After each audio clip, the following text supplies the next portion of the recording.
नमस्कार मित्रों, आज हम सुनेंगे दुर्गा सप्तशती का तीसरा अध्याय। सज्जनों, दुर्गा सप्तशती कलयुग में समस्त कार्य सिद्धि के लिए सबसे उत्तम साधन बताया गया है, तो आपको यह दुर्गा सप्तशती एक बार जरूर सुननी चाहिए। और अगर इसको आप नवरात्रि में सुनते हैं तो इसका फल कई गुना ज़्यादा मिलता है। मित्रों, आपने अपने इस निजानंद स्टोरी चैनल को सब्सक्राइब नहीं किया है तो कर लो, क्योंकि आपको इस चैनल पर इसी प्रकार की धार्मिक, आध्यात्मिक कथाएं, कहानियां और प्रसंग रोज सुनने को मिलेंगे। तो चैनल को सब्सक्राइब जरूर कर लें। हाँ तो मित्रों, पूरा ध्यान पूर्वक सुनिए दुर्गा सप्तशती का तीसरा अध्याय। ध्यान। जगदम्बा के श्री अंगों की कांति उदय काल के सहस्त्रों सूर्य के समान है। वे लाल रंग की रेशमी साड़ी पहने हुए हैं। उनके गले में मुंडमाला शोभा पा रही है। दोनों स्तनों पर रक्त चंदा का लेप लगा है। वे अपने कर कमलों में जप मालिका, विद्या और अभय तथा वर नामक मुद्राएं धारण किए हुए हैं। तीन नेत्रों से सुशोभित मुखारविंद की बड़ी शोभा हो रही है। उनके मस्तक पर चंद्रमा के साथ ही रत्नमय मुकुट बंधा है तथा वे कमल के आसन पर विराजमान है। ऐसी देवी को मैं भक्तिपूर्वक प्रणाम करता हूँ। ऋषि कहते हैं, दैत्यों की सेना को इस प्रकार तहस नहस होते देख महादैत्य सेनापति चिक्षुर क्रोध में भरकर अंबिका देवी से युद्ध करने के लिए आगे बढ़ा। वह असुर रणभूमि में देवी के ऊपर इस प्रकार बाणों की वर्षा करने लगा जैसे बादल मेरुगिरी के शिखर पर पानी की धारा बरसा रहे हो। तब देवी ने अपने बाणों से उसके बाण समूहों को अनायास ही काटकर उसके घोड़ों और सारथियों को भी मार डाला। साथ ही उसके धनुष तथा अत्यंत ऊंची ध्वजा को भी तत्काल काट गिराया। धनुष कट जाने पर उसके अंगों को अपने बाणों से बीन डाला। धनुष, रथ, घोड़े और सारथी के नष्ट हो जाने पर वह असुर ढाल और तलवार लेकर देवी की ओर दौड़ा।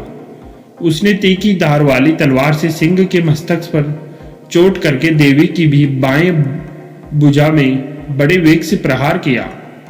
राजन, देवी की बाहें पर पहुंचते ही वह तलवार टूट गई। फिर तो क्रोध से लाल आंखें करके उस राक्षस ने शूल हाथ में लिया और उसे उस महादैत्य ने भगवती भद्रकाली के ऊपर चलाया।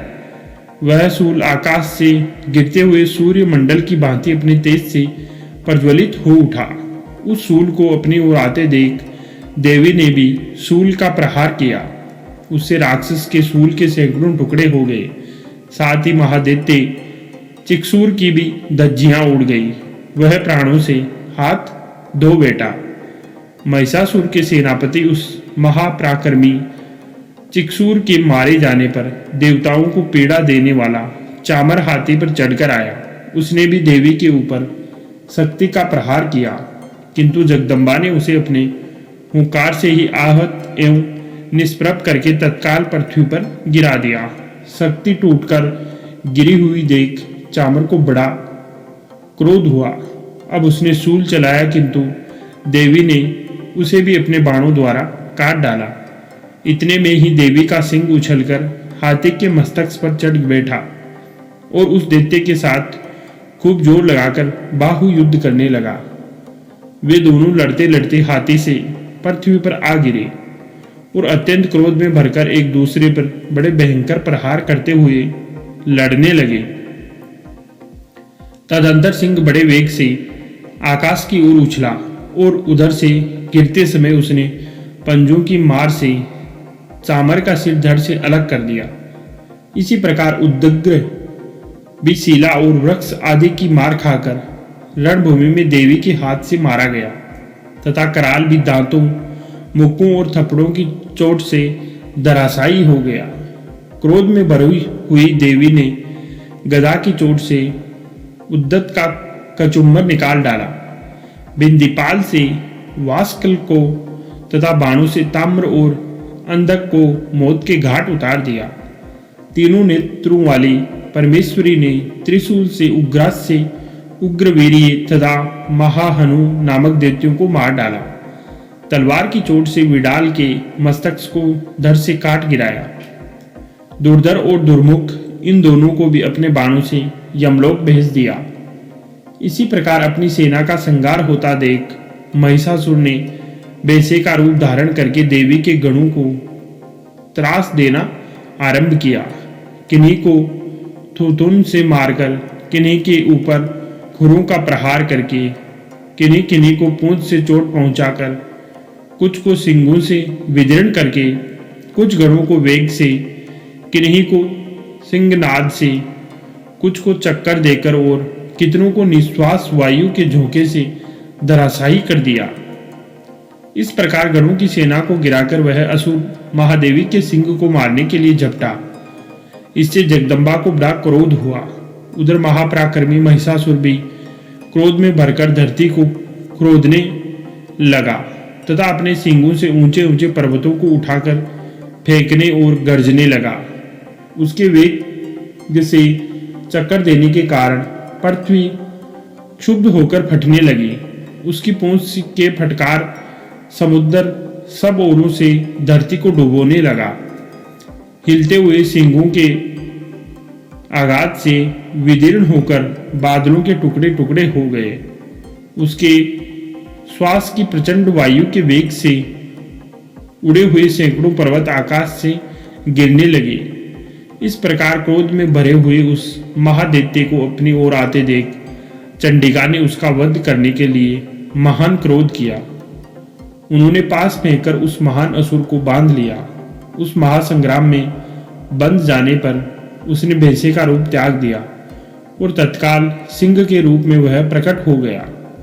उस अवस्था में जगदम्बा ज्यों ही उसका मस्तक काटने के लिए उद्यत हुई, त्यों ही वह खड्गधारी पुरुष के रूप में दिखाई देने लगा। तब देवी ने तुरंत ही बाणों की वर्षा करके ढाल और तलवार के साथ उस पुरुष को भी बांध डाला। इतने में ही वह महान गजराज के रूप में परिणित हो गया तथा अपनी सूंड से देवी के विशाल सिंह को खींचने और गर्जने लगा। खींचते समय देवी ने तलवार से उसकी सूंड काट डाली।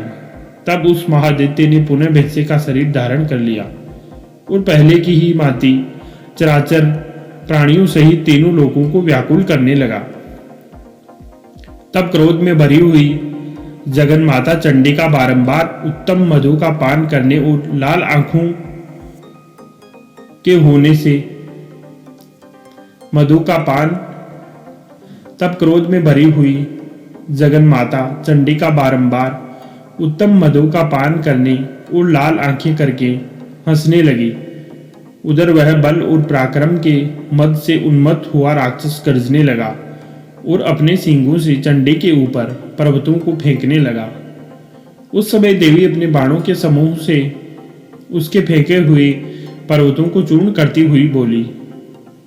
बोलते समय उनका मुख मधु के मद से लाल हो रहा था और वाणी लड़खड़ा रही थी। देवी ने कहा, ओ मुड्ड, मैं जब तक मधु पीती हूं तब तक तू क्षण भर के लिए खूब गर्ज ले। मेरे हाथ से यही तेरी मृत्यु हो जाने पर अब शीघ्र ही देवता भी गर्जना करेंगे। ऋषि कहते हैं, यूं कहकर देवी उछली और उस महादैत्य के ऊपर चढ़ गई। फिर अपने पैर से उसे दबाकर उन्होंने शूल से उसके कंठ में आघात किया। उनके पैर से दबा होने पर भी महिषासुर अपने मुख से दूसरे रूप में बाहर होने लगा। अभी आधे शरीर से ही वह बाहर निकलने पाया था कि देवी ने अपने प्रभाव से उसे रोक दिया। आधा निकला होने पर भी वह महादैत्य देवी से युद्ध करने लगा। तब देवी ने बहुत बड़ी तलवार से उसका मस्तक काट गिराया। फिर तो हाहाकार करती हुई दैत्यों की सारी सेना भाग गई तथा संपूर्ण देवता अत्यंत प्रसन्न हो गए। देवताओं ने दिव्य महर्षियों के साथ दुर्गा देवी का स्तवन किया। गंधर्व राज गाना गाने लगे तथा अप्सराएं नृत्य करने लगी।